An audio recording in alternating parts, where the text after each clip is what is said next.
Cool, guys. Good to see you all. So, like, what we do, we'll have a whiz round each one of you. Tell me how you found the modules this week, things that you learned, things you struggled with, etc., etc. So let's start with Steve. Fitches, how are we doing? Oh yeah, not too bad. You all right? You're brave in a shirt and tie. Yeah, I know. Yeah, got to keep the standard up at the office and stuff. So I love it. yeah, Are ties? it's all good. Do you not think like ties are slightly outdated now, or you are like proper traditional? I'm gonna fucking wear them. No. Yeah, got to keep. Yeah, I think it's very easy to get into the dress down Friday, isn't it? You know, you got to keep standards somewhere. I think. But I love that. I would use a tie to strangle the person I hated most in the office, probably.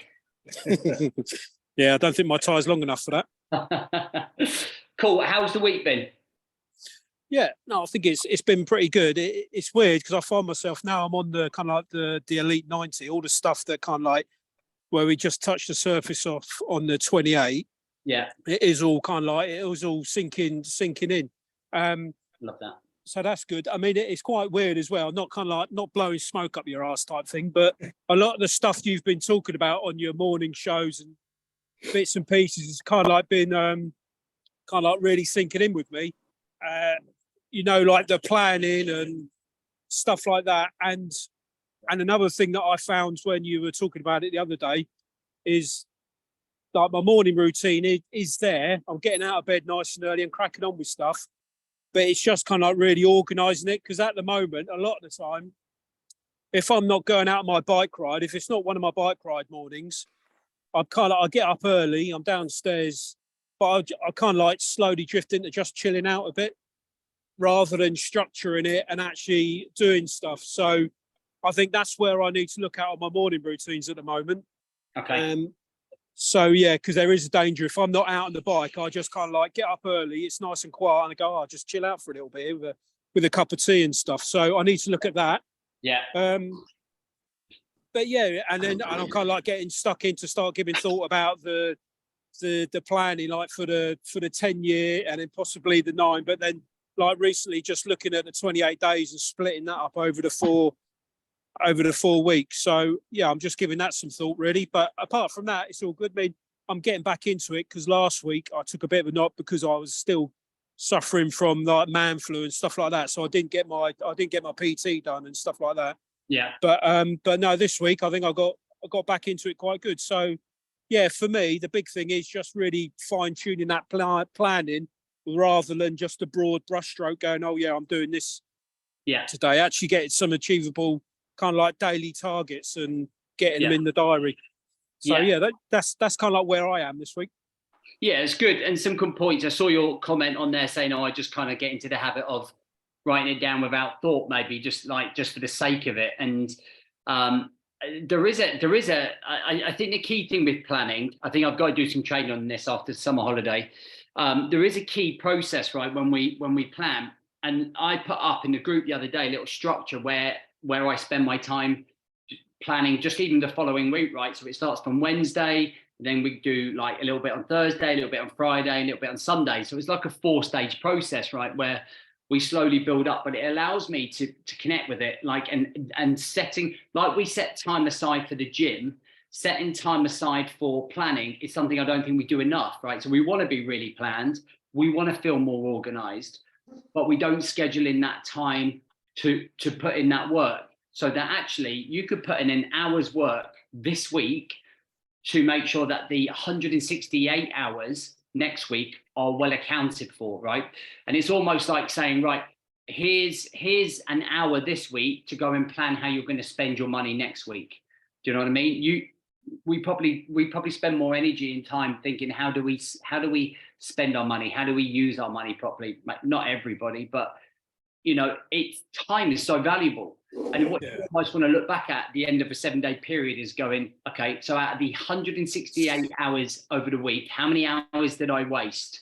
How many hours did I procrastinate? How many hours did I actually get stuff done? And you'll be quite surprised when you look back and go, now I didn't spend many hours productive. And it's about having that awareness, that level, and achieving that. And again, that's only ever achieved by doing the work. It's like It's like somebody doing jiu-jitsu. You only get good at jiu-jitsu when you're on the mat practically doing the work, because you can only experience the failures, the losses, the learns. And it's the same with you guys. The process is you being on the mats, is going through the process, is understanding what you just said to me there about the morning routine. I've got to make it more clinical. I've got to make it clearer. I've got to be more on top of my game. That's the next level of high performance, if you like. Yeah, and I think that post you did where you kind of like said what you do, I think that's a good one, because I kind of like find, like on Wednesday afternoon going, oh, I've got to do this review now for the week, and then I'm scratching around going, oh yeah, that's really good. And the trouble is when I do that, I'm just bunging stuff down to make sure I've ticked the box rather than actually putting time aside and doing a proper review. So yeah, I think I'm at that stage now where all the stuff's coming on board. It's clicking in my head. Yeah. I just need to, like say, just get a little bit more clinical to start make that next step up. And 100%. so yeah, I think that's a good target for me. A little bit of discovery, for want of a better word, is good. 100%. So yeah, and that's in my kind of like targets going forward. Yeah. But I'm also as well just conscious. I don't want to give myself too much to do, because I might end up losing all track of it all again. So I'm still conscious of doing those small steps. But yeah, it's really some stuff I need to work on. So yeah, no, it's been good this week.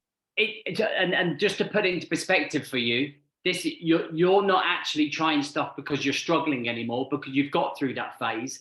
You're now looking at how do I grow more efficiently, more effectively? How do I become more productive? So it's a different conversation that you're having with yourself in terms of recognizing, man, I've made huge progress, but you know what? Now we pay attention to the finer details of things to make my life more enjoyable, more fulfilling, less stressful. Does that make sense? So, your narrative that you're having now with yourself is just demanding higher standards and more discipline for yourself. Yeah, I think so. Because I think, like I say, I haven't got a problem getting out of bed now. The alarm goes off and that's it. I'm out doing stuff. I can, I haven't got a problem getting out on the bike to doing the fizz, or, getting my little bit of a strength workout done. It's just I need to, make sure it's, as we said, it's the finer detail. I'm getting into that to make it better, to make it all work. So I'm making sure I can get that stuff done without it all having to be a bit of a rush or going, oh, bloody hell, I've still got to do this. And yeah, so planning is a big thing for me now. I think that's my main target, my short-term target at the moment. Good. Yeah, keep us posted and we'll catch up next week. Anything you need to ask me or anything you're unsure of? No, I don't think there's anything. No, I think it's all, I've got an idea what I've got to do. It's just got to start working it in. So there's no real kind of like admin questions or anything like that. No, right. Yeah. Good man. Keep up the good work. Cheers, James. Right, let's come to Martin. A week of health, really, as usual at the minute. Just cardiologist, GP, blah, blah, blah. But actually, everything's going well. So I've got I'll just show you my monitor. I'm on a monitor for 4 days, 3 nights, 4 days. And then get the results from that on Tuesday. Okay. So then I'm really hoping that I can actually start getting into this properly. I don't feel like I'm in it. I'm not immersed in it yet, how I want it to be, because I'm focusing on this big thing that's going on. So my plan is on Sunday is to catch up a bit, get my head sorted out a bit, and then I feel like I can really start immersing myself back into it from Monday onwards. So I have thought about it quite a lot. I've done some work with my coach this week on my anxiety. I've really got a good grip of that. I'm really happy where I am with that. Yeah. So we've changed some of the language that we're using. We're talking about my new adventure rather than, focus on what I can do, what I can't do, so it's a real shift in mindset. So yeah, I'm in a good place, I'd say, but I really feel like I've got to grip this now. So yeah, it's good. Yeah, I'm all right. What do you think the key is to solving the anxiety? So it is about a change in mindset. Yeah. As you know, I always live in the now anyway. So it is genuinely go back to basics, live in the now, Yeah. And also this change of language, so this new adventure, you know, I think looking forward rather than looking backwards. So that's another key thing. So what would you call that? I'm just interested if you pick it out, if you know. So if we're looking forwards and knowing where we're going, what would you call that? Well, it's positive mindset. So for me, over the years, and the big thing when working with men, when we're trying to deal with anxiety, the biggest antidote to that anxiety is having clarity. Yeah. Like Without a doubt. The whole reason that we feel anxious is because we build up an unknowing expectation, and we think, oh, I've got no idea where this is going. But when we convince ourselves, or we reassure ourselves about that's where I'm going. So like, for example, if I went into my 100 miler last week and I didn't know the details, I didn't get a welcome email, I didn't check up anything, I didn't know where the check stops were, I'd be anxious because I've got no idea where we're stopping. I've got no idea where I can get water. Do you know what I mean? Whereas we did all that research and that planning when it goes, this is where the checkpoints are, this is where we're going to be. So both of us have got clarity about everything that's going to happen. That then just, it disappears, right? So that scenario is the same scenario with you. Now, I think there is always going to be a level of anxiety with you because of what you're going through with your heart. But in reality, all of us have that situation because you don't know when someone's going to crash into you or knock you over, or there's a psycho walking down the street.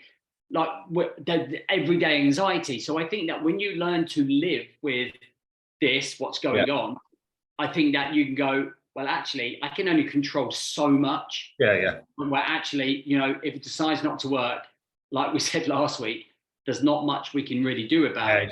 So let me live, like, let me have clarity about what I want to achieve, what I want to throw myself into, what I want to immerse myself. And then we start living in a growth mentality. And I think the difference between a fixed and a growth mentality is a growth mentality, you handle hardship better, you're more resilient to achieve your goals, your ability to build and your skills and ability, it's embracing hardship, all of those things, right? Rather than the fix that says, I'm just stuck in this position. And that's what I want you to think about. And you're absolutely right. It's very much about self-mastery. What you're talking about when you talk about the narrative and the story that you tell yourself, is self-mastery. And the key part of self-mastery that you're talking about there is self-esteem. It's that self-esteem. So ironically, on Monday, I've just got to turn this alarm off, sorry, so it'll go off again.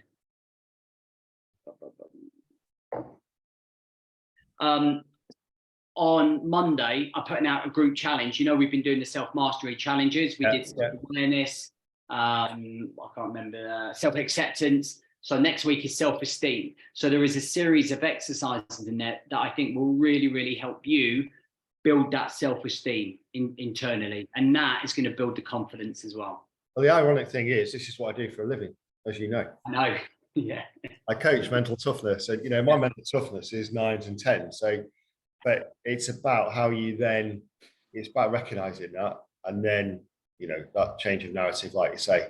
So, yeah, it's, no, it's good. I'm in a good place, mate. So. Okay. All right. Brilliant. I'll get there. If you need anything, obviously, you know where we are. Yeah, of course. Well, I will send you a message. I am going to need some help around some fears, I think.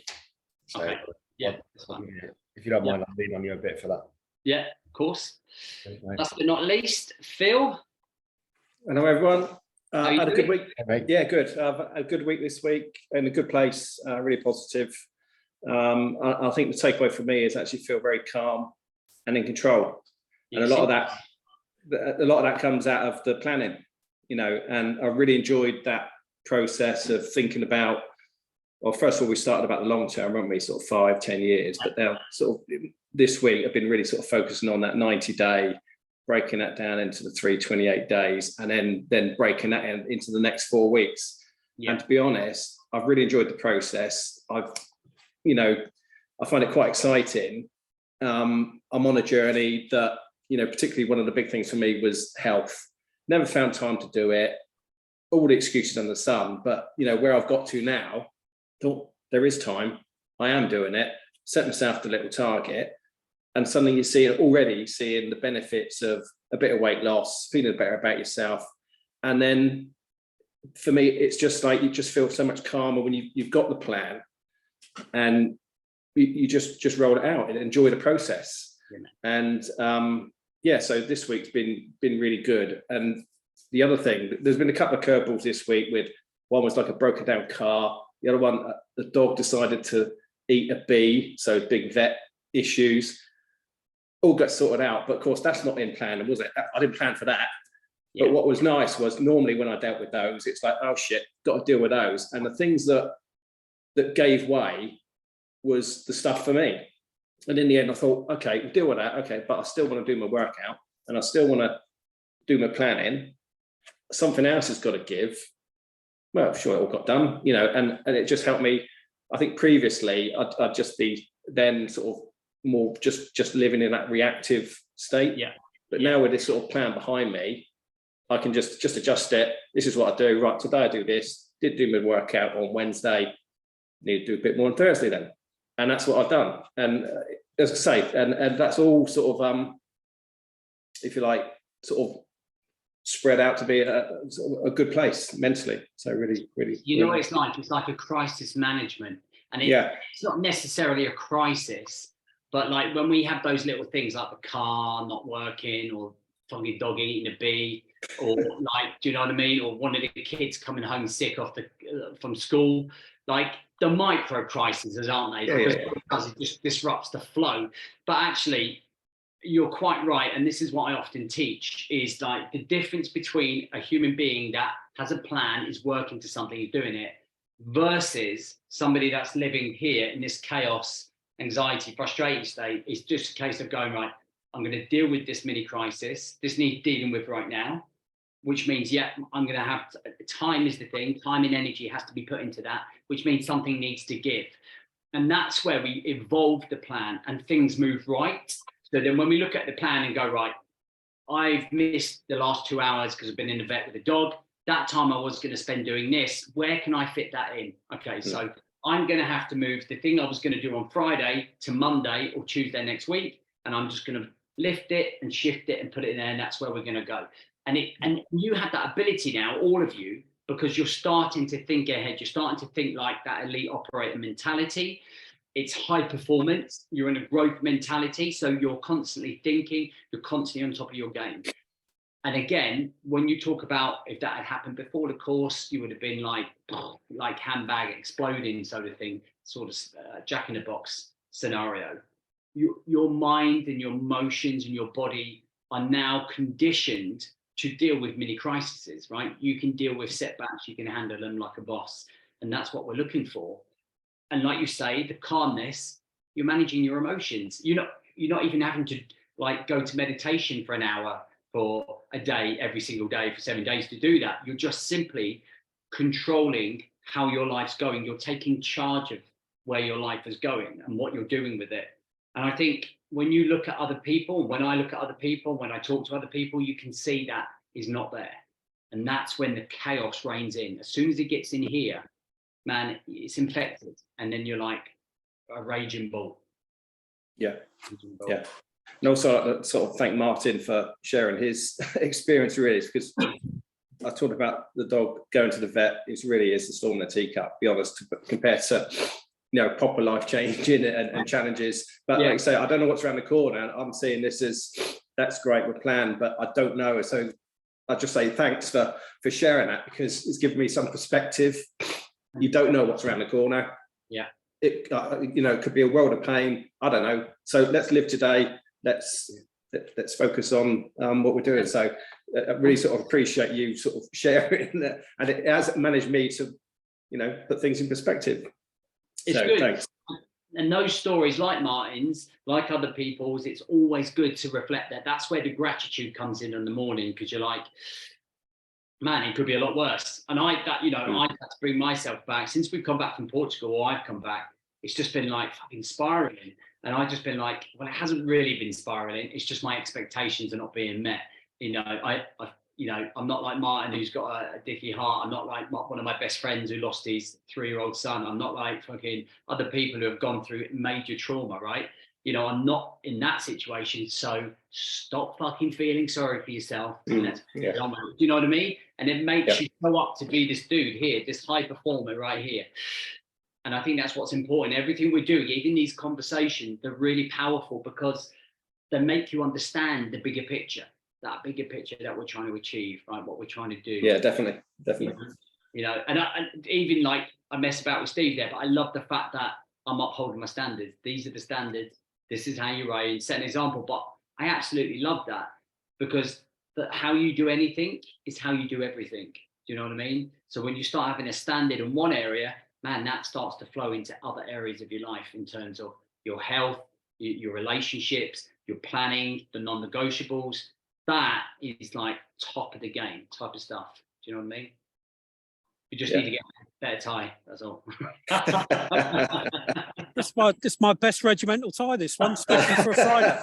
Oh my God! When I used to run a McDonald's store, I used to run the store and be like the store manager, and we had to wear ties, and I used to wear some fucking shockers, man. Like fucking nightmare. But I even wore my school tie once to see if anyone would notice coming in, but no one went to notice. But okay. Anyone got anything else? Is everyone happy?